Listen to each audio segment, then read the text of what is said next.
ایک تو اس کے سب سے زیادہ افیکٹ میرج پہ آتے ہیں، آپ کی میریٹل لائف پہ. بہت برا افیکٹ یہ ہے کہ اس کو جو بہت زیادہ لوگ دیکھتے ہیں، جنہوں نے دیکھا ہوتا ہے، وہ پھر وہی والے عمل جو حرام عمل ہے، اگر کھل کے بتاؤں تو قوم لوط والا جو عمل تھا وہ اپنی بیویوں کے ساتھ، جس کو آپ اینل سیکس کہہ لیں اگر میں کھل کے بیان کروں، تو وہ اس پہ اپنی بیویوں کو مجبور کرتے ہیں.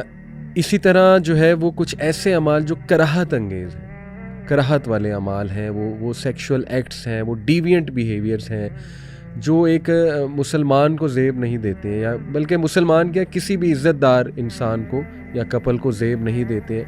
اس پر فورس کرنا، یا یہ کہ کچھ ایسی دوائیاں لینے لگ جانا اپنے آپ کو اس حوالے سے، مطلب اپنے اندر یہ ڈیزائر لانے کے لیے، بوسٹ اپ کرنے کے لیے. آپ کو پتہ ہے حکیم بھی آج کل لوگ ان کے پاس بھی چلے جاتے ہیں اور ان کے پاس بڑا کچھ ہی ہوتا ہے. پھر اس کے جو برین پہ شیخ اثرات ہیں، اللہ اکبر، یعنی بندہ اتنا گر جاتا ہے کہ اتنا بندہ جو ہے نا وہ اس کا عادی بن جاتا ہے کہ عورت کو وہ ایز اے فلیش بس دیکھتا ہے، بلکہ عزت چھوٹ جاتی ہے عورت کی. تو اس طرح کے بڑے کیسز اللہ معاف کرے، میرجز بریک ہوئی ہیں لوگوں کی اس عادت کی وجہ سے، لوگوں کے آپس میں لڑائیاں ہوتی ہیں اس وجہ سے، میریٹل کپلز کی. عورتیں بیچاری مجبور ہیں، اس طرح کے سوالات آتے ہیں. بلکہ میں آپ کو کوٹ کر ہی دیتا ہوں، اس پوڈ کاسٹ کی ایک بہت بڑی وجہ شیخ ماشاءاللہ ایک معلمہ ہیں، 70 سال ان کی عمر ہے، 40 سال سے وہ دین کی تعلیم دے رہی ہیں عورتوں کو. انہوں نے ایکچولی مجھے میسج کیا تھا، بیٹا بنایا ہوا ہے مجھے انہوں نے، کہتی کہ میری زندگی کا مجھے کچھ پتہ نہیں ہے، اللہ تعالیٰ کب بلاوا مجھے بلا لے. تو کہتی بیٹا آپ نا ایک کام ضرور کر جاؤ. بڑی ریکویسٹ انہوں نے کی کہ آپ کو لوگ سنتے ہیں تو آپ اپنے پلیٹ فارم سے بیٹا اس پر نہ کوئی پروگرام ضرور کریں.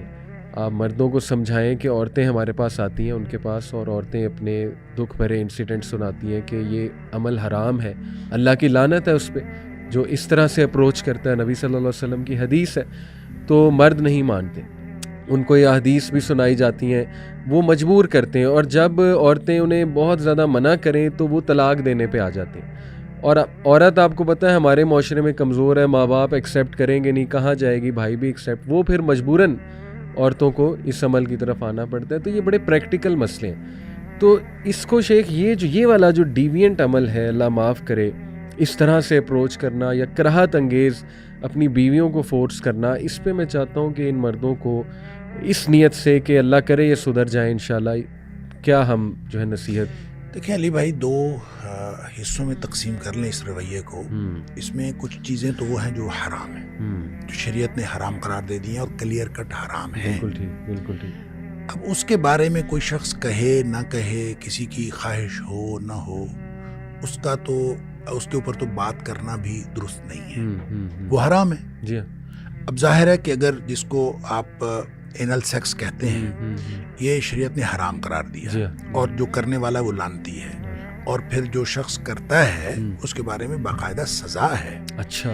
اور اس کے اوپر بڑی جو اسکالرز کی ڈسکشن ہے کہ اس کو سزا کیا دی جائے گی، اور اس کے لیے سزا کے بارے میں بھی بعض لوگوں کا خیال یہ ہے کہ اگر کوئی شخص اپنی بیوی کے ساتھ اس طرح کی حرکت کرتا ہے تو اس کو پہلی دفعہ چھوڑ دیا جائے گا. اگر کوئی کمپلینٹ آ جاتی ہے تو اس کو پہلی دفعہ چھوڑ دیا جائے گا، لیکن اگر دوبارہ وہ حرکت کرتا ہے اس کو تعزیری سزا دی جائے گی. اچھا، اب اس کا مطلب یہ ہے کہ ایک حرام کام ہے اس اعتبار سے بھی کہ وہ اللہ نے حرام قرار دے دیا، نبی پاک صلی اللہ علیہ وسلم نے حرام قرار دے دیا. اور دوسری بات، جب یعنی معاشرے کے اعتبار سے بھی گویا وہ ایک جرم ہے، اسی لیے سزا اسی چیز پہ ہوتی ہے جو معاشرتی اعتبار سے کوئی چیز جرم ہوتی ہے. تو اگر اس کی کمپلینٹ ہوتی ہے تو اس کے اوپر جو ہے سزا ہے. لہٰذا حرام کو تو آپ بالکل، یہ تو ایک ڈیڈ لائن ہے، اس کی طرف تو ہم جا نہیں سکتے.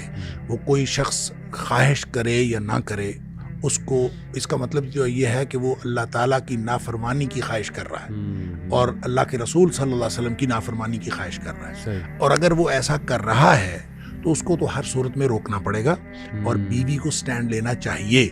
اگر بیوی سٹینڈ نہیں لیتی اس کے سامنے تو بیوی غلط کر رہی ہے, اس کو سٹینڈ لینا چاہیے. آخر معاشرہ ہے, ہم معاشرے کے اندر رہتے ہیں اور کوئی نہ کوئی اس کو کہنے والا, اس کا بڑا, اس کا کوئی بھائی, اس کا باپ, مرد کو کہنے والا, تو بیوی کو سٹینڈ لینا چاہیے اور اپنے جو رشتہ دار ہیں ان کو ان کے ساتھ انوالو کر لینا چاہیے.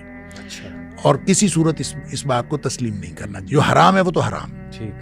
اب رہ گئی دوسری جو کراہت والے اعمال ہیں جس کی طرف آپ نے اشارہ کیا, اور ظاہر ہم اشارہ ہی کر سکتے ہیں, اس کی تفصیل شاید میڈیا کے اوپر بیان نہیں ہو سکتی. اس میں یہ سمجھتا ہوں کہ کلچرل ڈفرینسز ہیں اور جو کراس کلچرل میرجز ہو رہی ہیں اس کے اندر یہ معاملہ زیادہ آ رہا ہے کہ آپ ظاہر ہے کہ ایک لڑکا جو ہے وہ ویسٹ کا ہے اور لڑکی ایسٹ کی ہے اور اس کی آپ شادی کریں گے تو لڑکے کی جو اورینٹیشن ہے وہ اور ہے اور لڑکی کی اورینٹیشن اور ہے. وہاں یہ پرابلم ہوگا.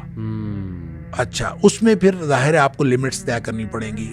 لڑکا لڑکی کو آپس میں لمٹس طے کرنی پڑیں گے, کیا کیا جا سکتا ہے اور کیا نہیں کیا جا سکتا. اب وہ لمٹس جو ہیں وہ شریعت نے نہیں لگائی. شریعت نے وہ لمٹ لگائی ہے جو حرام کی ہے, اور حرام کی لمٹ کو آپ ایک طرف رکھ دیں, اس کے اوپر تو کوئی ڈیبیٹ ہے ہی نہیں نا, اس پر تو بات نہیں ہو سکتی. اور جو کراہت والے اعمال ہیں, کراہت والے اعمال صرف اس کی کراہت ہے جی, اس کو وہ حرام نہیں ہے. سمجھ. اور جب وہ حرام نہیں ہے تو اس کا مطلب یہ ہے کہ میاں بیوی کو باہمی طور پر اس میں یہ طے کرنا چاہیے کہ کیا انسانیت کے لیے درست ہے اور کیا انسانیت کے لیے درست نہیں ہے, اور کس چیز کو ہم انسانی عمل کہہ سکتے ہیں اور کس چیز کو ہم انسانی عمل نہیں کہہ سکتے. لہٰذا اس میں جو کراہت کی جو لائن ہے, ڈیڈ لائن ہے, وہ آپ نے خود کریٹ کرنی ہے. میاں بیوی خود کریٹ کریں, آپس میں بات کریں اور آپس میں بات کر کے اس کی ایک آپس میں باہمی طور پر ایک لائن کریٹ کر لیں کہ ہم نے یہ کرنا ہے اور یہ نہیں کرنا. اس میں یہ سمجھتا ہوں کہ خواہ کسی عورت کو بھی اس کے اندر ضد نہیں لگانی چاہیے کہ چونکہ یہ بات تم کہہ رہے ہو اور یہ بات کراہت والی ہے. مجھے دیکھیں, جب آپ اس کراہت کو معیار بنائیں گے نا تو کراہت از نتھنگ. یہ معیار اگر بنائیں گے تو بہت ساری خواتین ہیں جو ویسے ہی مرد و زن کے تعلقات کو کراہت سے دیکھتی ہیں, ایسے اور یہ بہت ساری جو گھروں جو گھریلو قسم کی خواتین ہیں اور مذہبی گھرانوں کی پلی ہوئی بچیاں ہیں, وہ تو اس عمل کو ویسے ہی کراہت سے دیکھیں گے. وہ تو حلال عمل کو بھی کراہت سے دیکھتی ہیں.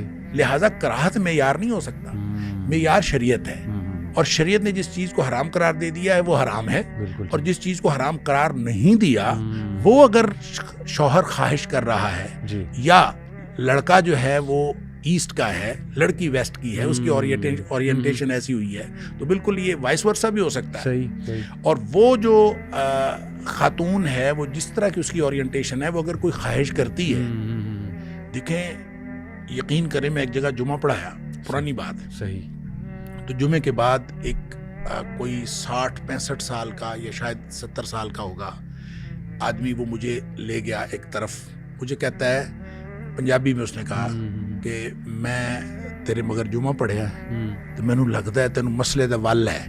اچھا, مطلب آپ بتا سکتے ہیں مسئلہ. مجھے اس نے ایک ایسا مسئلہ پوچھا جو اصل میں مسئلہ تھا ہی نہیں. اچھا, میاں بیوی کے باہمی تعلق کا مسئلہ. ٹھیک ہے. اور اس نے کہا, پتہ کیا کہا, میری بیوی کہتی ہے ایسے کرو اور میں اس کو کہتا ہوں یہ حرام ہے. صحیح. تو آپ بتاؤ کہ وہ حرام ہے کہ نہیں. میں نے کہا بالکل حرام نہیں ہے, جو آپ کی بیوی کہتی ہے وہ بالکل ٹھیک کہتی ہے. حیران ہو گیا, کہتا میری تو پھر عمر ضائع ہو گئی. اچھا, یقین کریں, وہ کہتا میری تو پھر عمر ضائع ہو گئی. اب بات یہ ہے کہ اس کو کہاں آپ نے ڈیڈ لائن لگانی ہے. اس کے لیے آپ کو ایجوکیشن کی ضرورت ہے, لڑکے کو بھی ایجوکیشن کی ضرورت ہے, لڑکی کو بھی ایجوکیشن کی ضرورت ہے. کسی قریبی اسکالر سے, کسی عالم سے آپ بیٹھ کے پوچھ لیں کیا حرام ہے کیا حرام نہیں ہے. اور جو حرام کی حدود کے علاوہ ہیں, دیکھیں بیویاں کھیتی ہیں اور اپنی کھیتی سے جہاں سے مرضی آؤ, اس کا مطلب یہ ہے کہ جو چیز حرام ہے اس کے علاوہ آپ کو اجازت ہے, آپ اپنی بیوی کے ساتھ جو بھی معاملات آپ نے کرنے ہیں شریعت کی حدود کے اندر رہتے ہوئے کر لیں. البتہ جو انسانی کراہت کا معیار ہے وہ کسی بھی جگہ مختلف ہو سکتا ہے. بالکل صحیح. عالم عرب میں اور ہو سکتا ہے, مشرق میں اور ہو سکتا ہے, مغرب میں اور ہو سکتا ہے, اور اس میں آپ کوئی بھی لمٹس طے کر سکتے ہیں. لہٰذا ان لمٹس کو آپ اس طرح ایڈریس کریں کہ آپ باہمی طور پر کوئی ایسی چیز کر لیں کہ جس میں کراہت بھی آپ کی ایڈریس ہو جائے اور شریعت کے معاملات جو ہیں وہ بھی ایڈریس ہو جائیں. بہت بہت زبردست.